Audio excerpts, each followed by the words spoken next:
Hi, my name is ABC Matt, and if you're new to the channel, I go to yard sales, rummage sales, estate sales.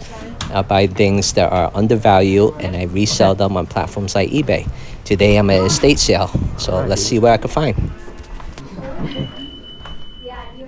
The main objective of this estate sale was to get this NES right here. This NES with the games, the blaster, the controllers, and the wires, the whole shebang was for one price. You'll see later the comps for them, but I paid $75 for that whole package. That is worth it in my eyes. There was a guy behind me who wanted the same thing, and he was like, oh, you wanted the NES too? I had a funny feeling. That's right. So I was happy to get that. Right next to the NES was the Bernie Sanders action figure, doll, figurine, whatever you call it. Now, I don't have any political affiliations, but I knew that the Bernie Sanders figure, in my eyes, sell because I comped it out ahead of time. When you go to estate sales, you got to just prepare yourself. You look at all the pictures. If you see something you like, comp it out, look at the market value on eBay and other platforms and see what the going market is for it. And then when you go to the estate sale, whatever they charge, then you can make your educated guess if it's worth it for you or not. So in this regards, I knew that the NES and the Bernie was in the same room. I don't know the placement of the two items, nor did I know where the bedroom is, but I knew once I'm hit it, I will hit those two items. So I'm 2 for 2 for that. The other bedrooms, not much here. I'm looking at the clothes. I don't know clothes as much as I should. I'm still learning. There were some things that were tempting, but I didn't pull the trigger just for the fact that I don't have enough knowledge on it as of yet. And then there's a person from the estate sale was yelling, oh, who bought the NES? Who bought the NES? Eventually I say I did. So they wanted to give me that sign that posted the price for it. That way when I check out, they know how much it is. So I just picked up the sign, put that in my bag. So this house is weird because there's no door connecting the garage and the main area of the house. So there's a checkout in the garage and there's a checkout in the main house. If you go into one or the other, they need that separation to know, you know, you're going to leave your stuff here in the main house and you're going to go to the garage, or you're going to pay for it and then go to the garage, that sort of thing. So in this regard, you'll see later, I'm going to drop off my stuff over there and then I'm going to head to the garage, get something that I wanted over there, and pay for it, and then come back into the house again just to double check if there's anything else that I'm missing. So I'm looking at the kitchen stuff. Nothing that impressed me there. No brand names that are worth any kind of value to me. So I'll pass on those. There's silverware again. I think in my previous video I mentioned about silverware. They do sell, but it takes a little bit of time to sell them, and they don't want the case. So for $70 over there, you probably could make about $100. So about $30 profit. $8. Is that right? Mm-hmm. Got him? Yeah, he's yours.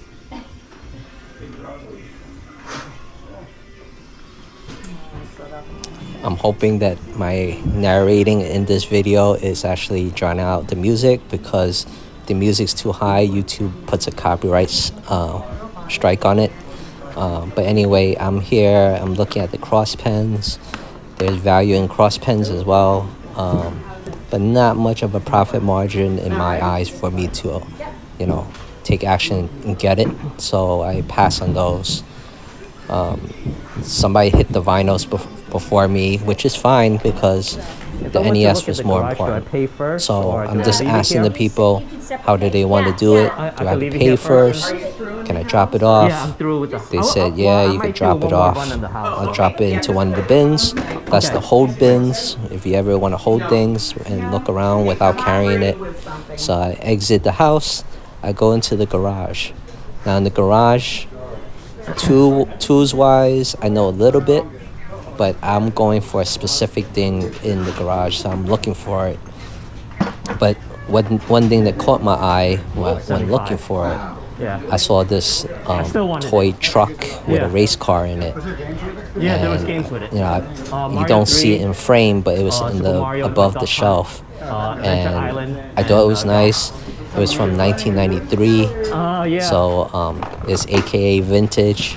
So I'm holding on to it, I'm looking at it, and then normally I thought it was a Hess truck because Hess trucks go for some money, but I'm carrying it because I came here for one thing and one thing only in the garage, and sure enough, it's hiding in the curtain area. It's a laser leveler, and that was a steal because that was only $5, and I knew the value of it again because I saw the pictures and I comped it out ahead of time. I knew exactly how much of a profit margin I was going to make. So the truck, I was not sure, so I wanted to comp it out, and I wanted to open up to see if it looks okay or not.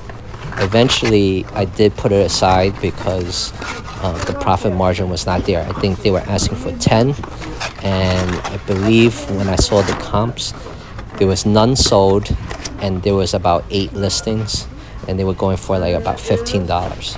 So when you do your check, you have to see how many are listed, at what price, and then see how many is sold.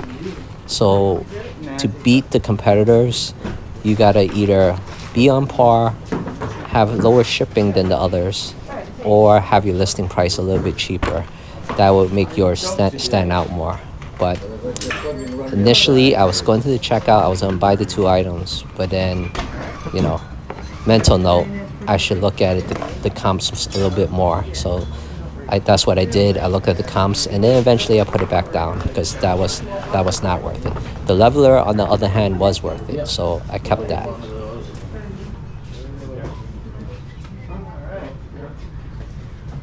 You ready? No, but I give you a note. Just sign it inside. 16, 22.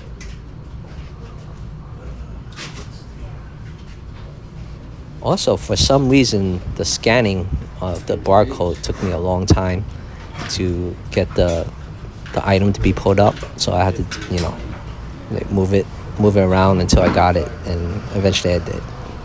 So not too much of an amateur hour this time around, thank God.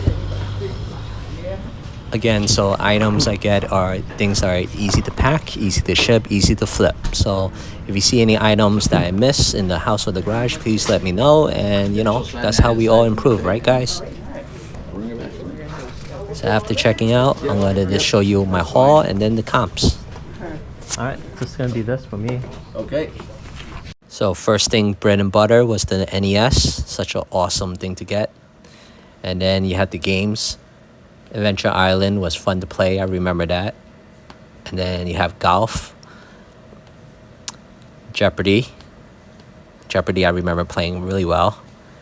And then you have the Mario Duck Hunt that usually came with the game system. And then Super Mario 3. Then in the garage, I got the leveler.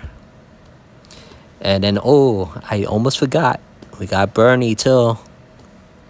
So next up is the comps.